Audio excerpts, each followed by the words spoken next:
Welcome back to week number 7, day number 2. It's August the 18th, Tuesday. We're diving into Acts chapter number 8 for Wake Up Foundation.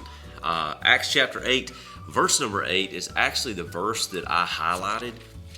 It really stood out to me, and it says, "So there was great joy in that city." I always love it when the Bible begins to talk about joy, because deep down, we're all in a pursuit of happiness in our life. We love the fact that we can experience joy. We would much rather experience joy than sadness, but as we live in a fallen world, there's going to be times of sadness.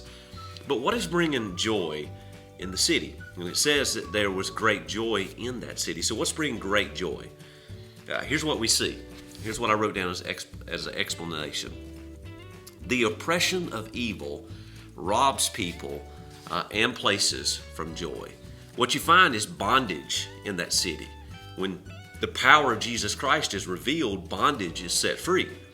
And so that's where the oppression of evil was restricting the joy that people in the city, the place, could actually experience. But when there's a movement of God, that's delivered, and joy abounds in that city. Don't you want to see our communities full of joy, our cities full of joy, instead of heartache and depression and discouragement and bondage and evil? Well, that can happen. It takes a movement of the gospel, though, and you can be a part of that. So I wrote down under application, the gospel can relieve oppression. So here's how I responded.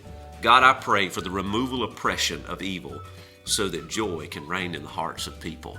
Help me to be a part of that. Help me be an agent that brings about that change by being bold with the gospel, being evidence of the gospel through how I live, and watch what you can do. This was day 2. Praying for you today. Wake Up Foundation.